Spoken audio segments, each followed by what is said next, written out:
Thank you. I would have liked to have presented in Japanese language, but my boss is right here, so I'm going to speak in English. I hope the translators are ready. So we're going to introduce our findings on a pretty interesting case study on the incident involving the multiple activity classes. Okay, so I'm Hiroaki Hara. I'm from Palo Alto Networks. I've been doing our threat research or model analysis for 10 years. And here's a Doel. I am Doel Santos. I'm a principal threat researcher at Palo Alto Networks, more than 8 years of experience, and presented at different conferences from time to time. Super excited to be here at JSAC to talk about today. So to give an introduction of the incident that we worked together in the last year, we first need to talk about the attribution framework developed by Unit 42. Technically, this attribution framework helps us help with the misattribution in the community and provides an appropriate estimate language to provide insights and confidence into the threat actors that we are looking at today. So to understand some of the content that we're going to say today, we need to first observe the activity as a whole from activity clusters observed during a period of time where they get promoted to temporary threat actor groups. When the organization and the activity gets more aligned, we will then promote them into a named threat actor group. So what were we doing in this incident and why we separated clusters out? So in this incident, we observed an organization in the Southeast Asia region getting impacted by 3 different clusters of activity. The first cluster we identified was cluster STA. There's a prefix that we announced to clusters that we believe are APT or threat actor connotations to it. And it has quite particular overlaps with our S3s and cluster Charlie from Operation Crimson Palace from the Sophos report. We also observed cluster STA 1049. It also has overlap with unfading C-Haze, which is another threat group reported by Bitdefender with connections to China, and also has overlaps with possible connections with cluster Bravo from Operation Crimson Palace. And lastly, but not least, Daily Tires, also known as Mux and Panda, and our Petra, also known as Petra as well, was observed in this organization as well. Interestingly enough, when we started investigating this incident more closely, we started seeing that the activity was really observed all the way back from March of last year, when we then start seeing the deployment of what we now know is the extreme loader framework being deployed in this tenant, way before Bitdefender reported about it. And then we start seeing several deployments of a different cluster, deploying malware that we named Xkeylog on the last week of April. We then start seeing the infection of Stately Taurus with a USB device that was infected with Hupan, which was propagating through the network. And that activity was prevalent from all the way from June all the way to August, where we start seeing the correlation, in the same week, the correlation between cluster 1049 and cluster 1048, and Stately Taurus performing and deploying tools at the same time on that week. So the activity really has been operating almost uninterrupted for the last year in its entirety. Okay, so we will now begin the core part of our analysis on the deep dive into the specific threat activity classes identified in this incident. So this section will detail the unique characteristics and attribution methodology for each threat classes. So let's start with a closer look at CLSDA 1048. So this cluster is motivated by our espionage and has been actively targeting the organizations in the Philippines, Taiwan, and Malaysia since at least June 2024. So this cluster is unique because it employs various types of malware and the tools to conduct its operation. So specifically, so the observed tools includes the raw cookie backdoor, the extreme loader, the Gorem rat, which is also known as extreme agent, and posh rat, the mesa rat, along with their own hacking tools like credential dumping for Chrome or signal messages. So it's pretty worth noting that the extreme family has already been mentioned by Bitdefender, although they didn't have any definitive conclusion for attribution at that time. So this slide provides more details. Look at the variety of the malware deployed across the several compromised machines. So we can observe a clear pattern of the multiple distinct malware families being used, highlighting the class diverse tooling. So specifically on Agent B, the attacker rapidly deployed numerous malwares, including the extreme family, the posh rat, the raw cookie, and also the mesa rat. So on this slide illustrates the observed the pattern, the infection chain of the CLSDA 1048. So after deploying the raw cookie, we observed the cluster deployed several malwares into the same machine. So for example, the raw cookie, after deploying the raw cookie, and they deployed the extreme loader and posh rat, and also our mesa rat as well. But since most of the malware were quarantined by our products, so we couldn't see any further activity based on this malware. So now we will take a look at raw cookie, which are also known as the extreme fuel. So this is a lightweight TCP-based backdoor, and that is likely designed for initial stage access. So because its capability of the backdoor are relatively simple, and we observed on this malware as a first stage backdoor for the downloading other malware during the operation. So the raw cookie supports for the features of this backdoor. It supports basic capabilities such as uploading and downloading or enumerated disks or the reverse shell or populate the global IPs or update a C2 configuration. It's pretty simple and basic. So our CNC configuration is embedded in the binary, but can be overwritten by reading from a file located at app data, Microsoft Windows cookies, or cookies.dat. So this part is encrypted on the disk, but it can be decrypted as this image shown. So as you can see, that it contains a domain name, Chinte.net. This indicates that our Prime Minister of the Taiwan. So apparently these are components targeting the Taiwan.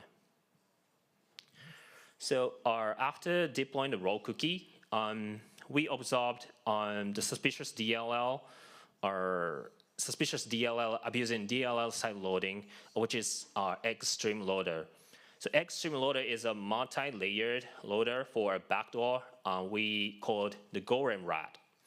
So first, on the extreme loader, decrypts a file, in this case, i.e. low-util.exe.mui, with using publicly available offensive tool, so-called dark load library, which is designed to dynamically load the DLL in memory with bypassing the classic EDR hooking. So the decrypted second stage extreme loader also decrypts the same file, i.e. low-util.exe.mui, but the different part of the file. So I highlighted in the green, so it reads the later part of the file and it decrypts it. So this second stage extreme loader also abused another publicly available utility tool known as libpeconf, which enables you to dynamically load exe file in memory. And we observed the Golem rat as its final payload. So now let's move on to the payload, Golem rat, which is also known as extreme agent. So this is considered the most advanced backdoor in the CLSDA 1048 our tool set in this operation. So it's written in C++ and using gRPC with the MTLS encryption and also the protocol buffers for CNC communication, as you can see the image. So GoRemRat is extremely capable in implementing a total of 59 backdoor commands. And by comparing the one mentioned by Bitdefender, 58 out of 59 backdoor commands were identical. And we confirmed that they added one new additional commands to support and upload and download a file over Dropbox. So which suggests that this threat actor are actively keep developing the GoRemRat. So about the configuration of the GoRemRat, so it's pretty similar to the raw cookie. GoRemRat also supports overwriting embedded C2config by reading it from local app data, Microsoft, vault.dat. So this file is also encrypted by RC4, and after decrypting, we can see that it contains our key value store formed data separated by the bracket. So which includes our certificates and also the keys for MTLS communications with the CNC server. Okay, so another interesting feature that GoRemRat has is a user mode keylogger module injection. So GoRemRat monitors some specific events, which is WTS event logon, which represents our user logon. And once the GoRemRat receives the notification, so it decrypts a file, in this case SPL wow64.exe.mui, which turns into be our keylogger module, and that saves our keylogger output as a file and in our thumbcache.dat. So since the GoRemRat works as a Windows service, so it can monitor our every user logon in the machine, and also can inject the keylogger into all the logon sessions by the users in the targeted machine. So the GoRemRat is not just a backdoor, but also works as a credential sniffer for further compromise in this network. Okay, so next, so let's discuss about the MesoRat. This is a multi-architecture backdoor. Its earliest timeline is potentially 2019, as indicated by the PDB path. So it's important to know that MesoRat is likely shared among the different groups. For example, Sophos already reported a Windows version of MesoRat are linked to the cluster Chari from Operation Crimson Palace. And also Trend Micro also reported its deployment by Earth S-Trace in 2024. So this connection suggests that MesoRat is not exclusive to a single actor, but potentially shared among the several classes or threat groups, which influences our confidence on attribution.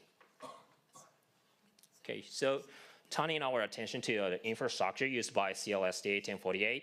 So we gathered our related infrastructure information, including IP domain or ASN or other metadata related to the infrastructures which are since June 2024, which is the earliest timeline of this cluster.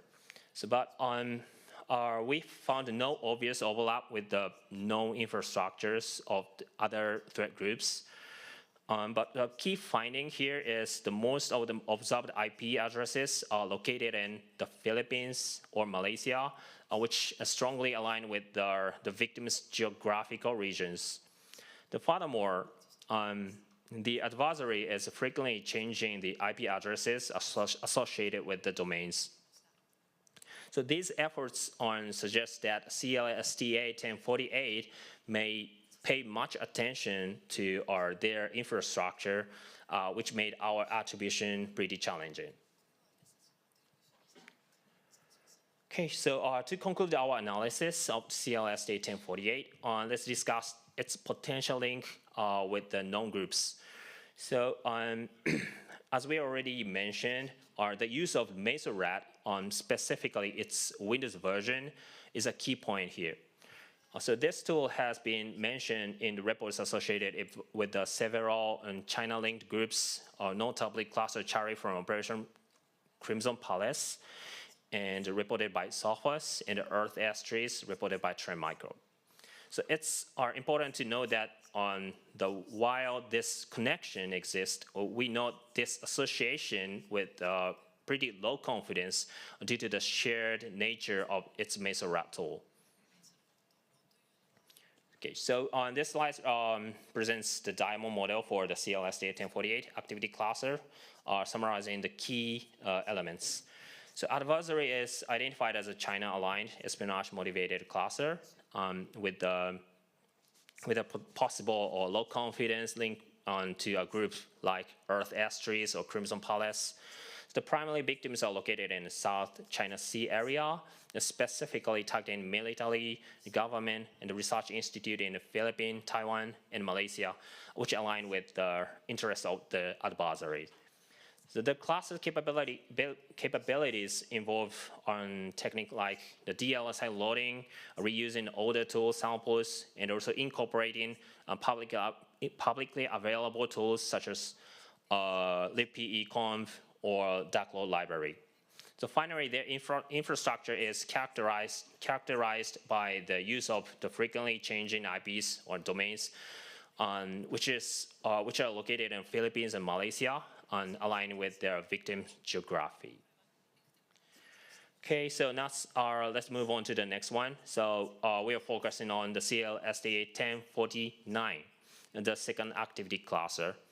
So this cluster is also motivated by espionage and has been targeting the Philippines since at least March 2018. So these tools the tool observed in this cluster includes our XKeylog on Hypnosis Loader, which leads to Fluffy Ghost and also Insidious Ghost. So based on the overlaps in the tool set, we currently attributed this cluster to our China Nexus group on Fading Sea Haze, which was reported by Bitdefender in 2024. Okay, so moving on to the infection chain. This slide focuses on the Hypnosis Loader. So this loader employs a sophisticated technique called DLL proxy side loading, specifically leveraging an adaptive DLL side loading approach. So as you can see this image, legitimate application is involved. This process is tricked into the loading what appears to be legitimate DLL, version.dll, which then chain loads the malicious DLL. So the DLL is a Hypnosis loader, actually. The key point of the Hypnosis loader is the loaded DLL patches the parent process entry point to jump into the infinite sleep function, which may prevent the unintentionally terminating the parent process's main thread. It's designed not to crash the entire process. And it finally loads the Fluffy Ghost payload by the intentional DLL side loading, which means it calls the load library without a pass, so which may trigger the intentional DLL side loading, and it completes the injection into the victim's machine to execute a final payload Fluffy Ghost. Okay, so next we examine the Fluffy Ghost.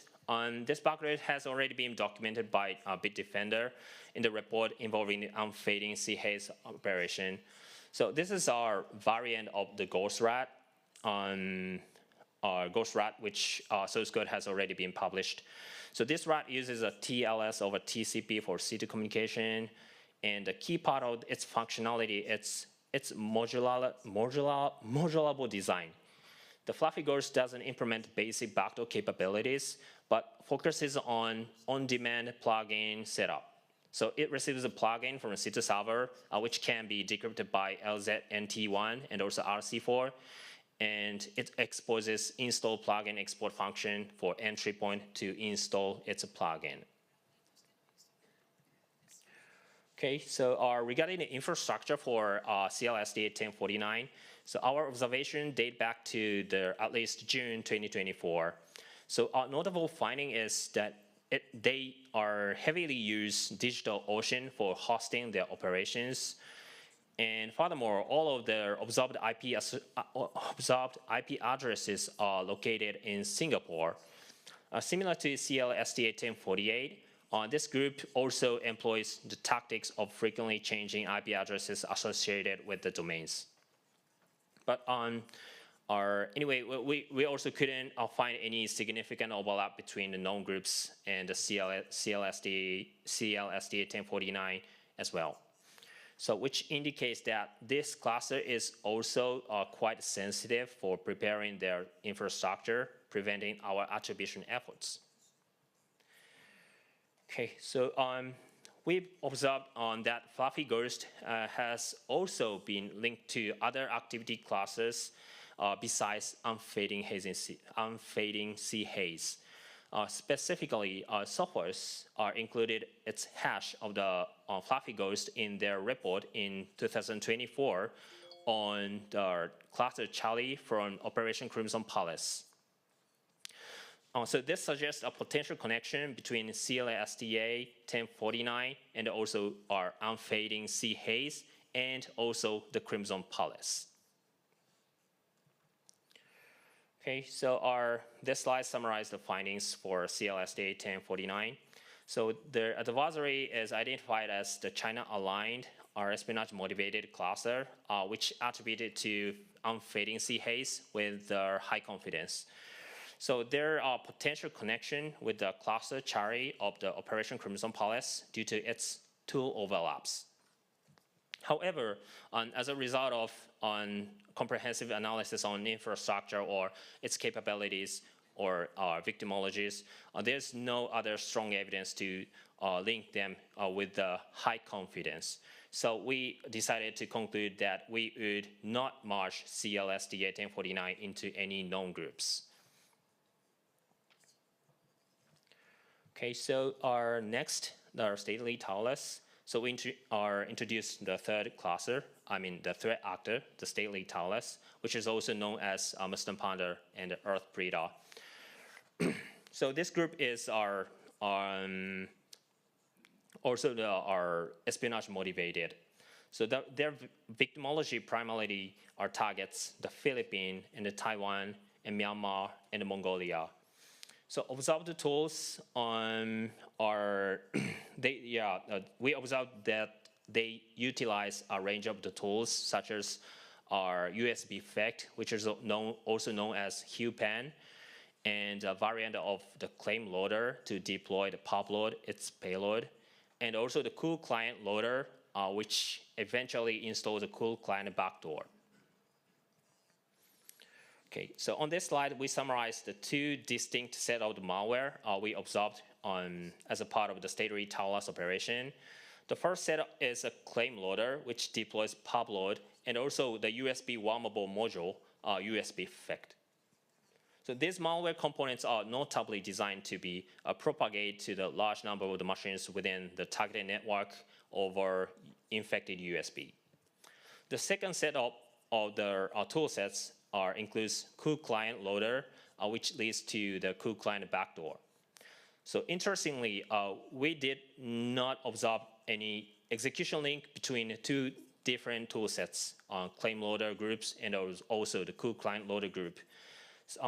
Specifically in machines where we found a cool client infection, we found no evidence to the USB FACT infection. So which means we haven't seen any overlap between two different tool sets.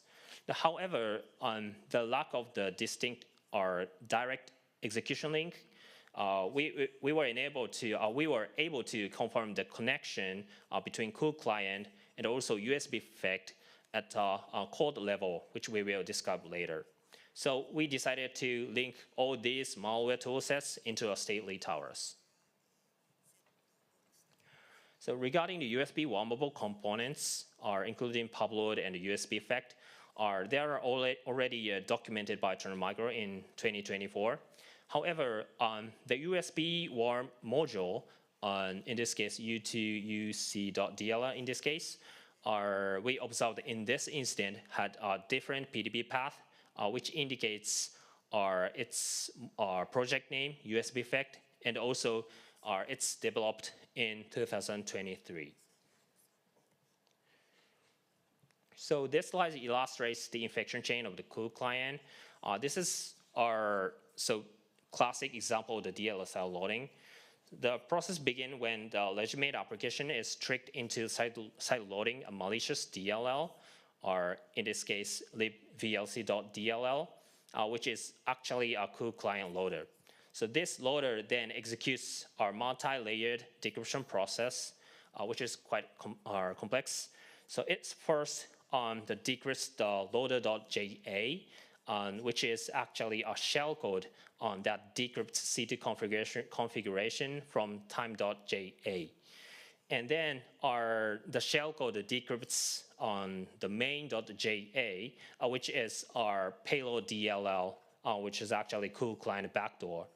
And the shellcode overrides on the embedded config data of the COOL client with the decrypted config, which is originally time.ja, within the memory, so that you don't need to rebuild the COOL client every time. So you can just replace the time.ja for each of your victims.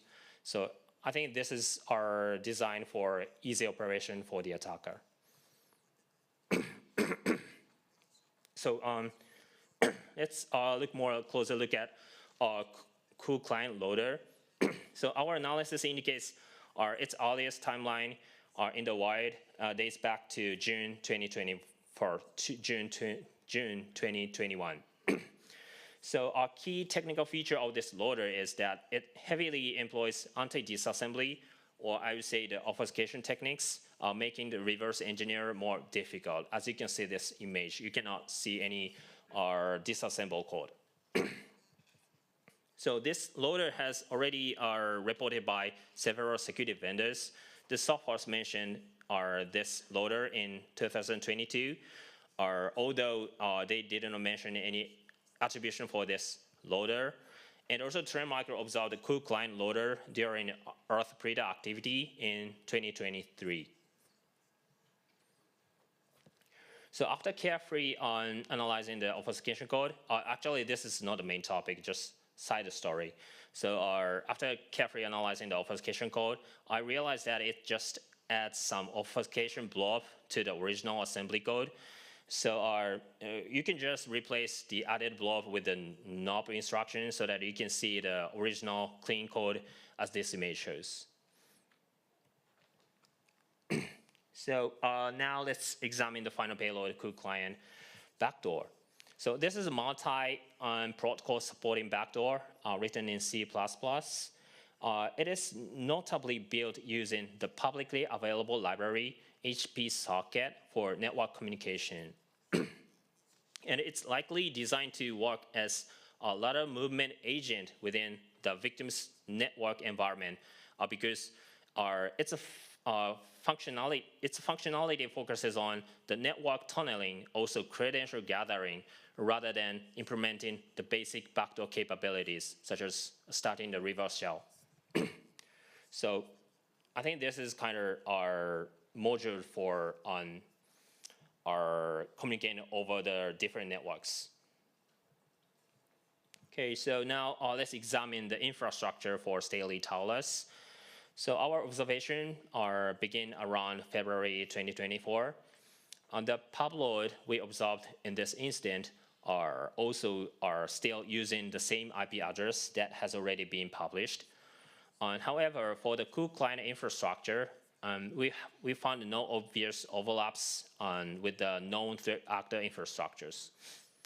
So geographically, the observed IP addresses are located in Singapore and Malaysia, which is partially consistent with the victimology we discussed earlier. Okay, so we concluded to attribution on this overall activities to Staley Taurus, who is also known as Mr. Panda or Earth Breeder. So technically, we haven't observed a direct execution link between pubload and a cool client, as we already mentioned, within our instance data. Although the trend migrator has previously reported that the cool client was deployed following a pubload infection. But the critical piece of this evidence is it's a shared code base between our cool client and also pubload components. So the USB FECT components and our cool client loader that we discussed earlier shares the exactly same anti-disassembly code or obfuscation code that I mentioned in the previous section. They are completely sharing this completely same code for the anti-disassembly.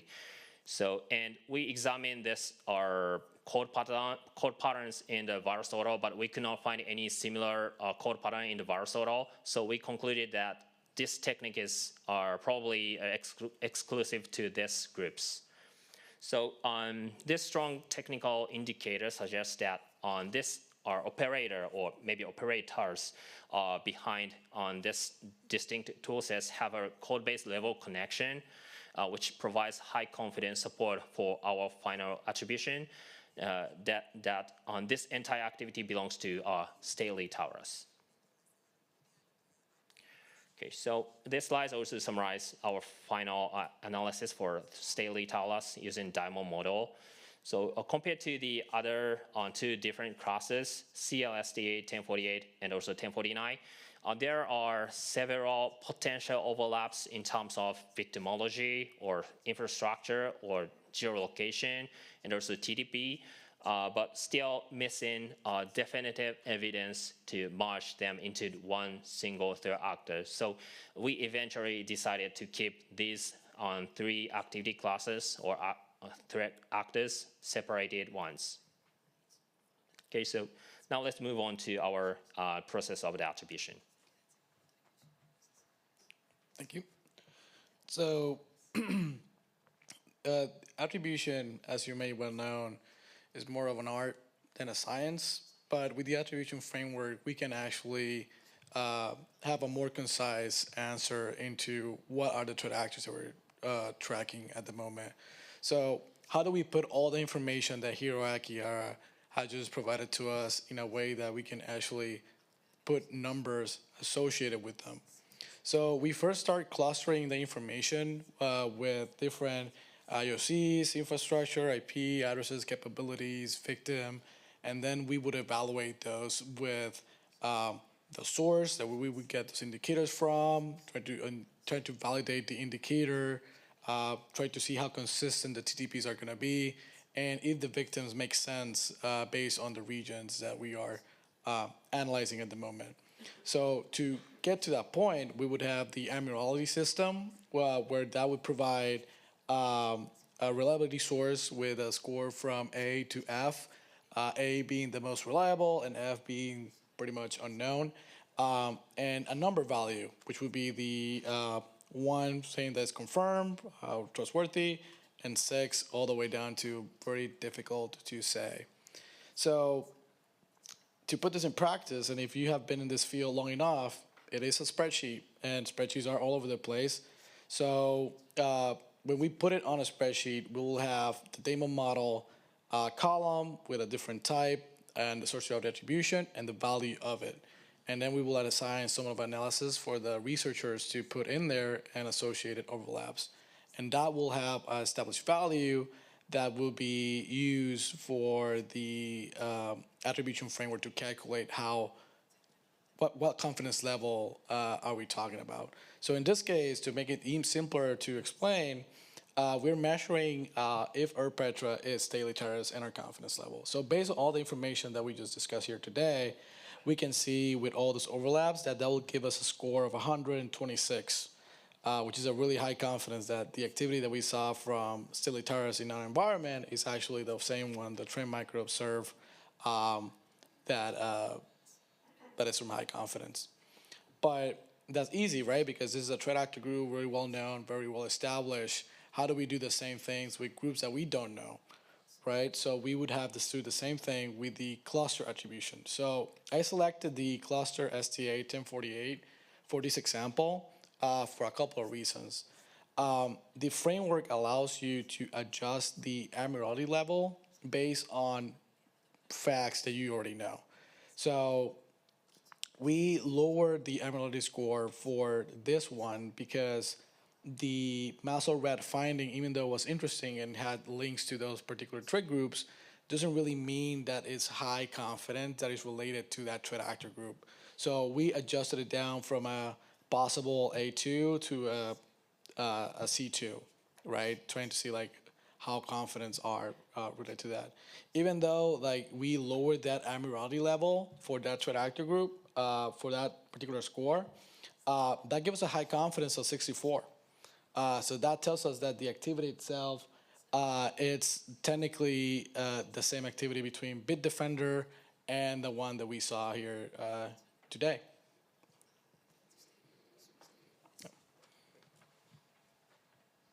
So for the conclusion, we introduced our unique case study that are involved multiple classes or third actors targeting a single organization.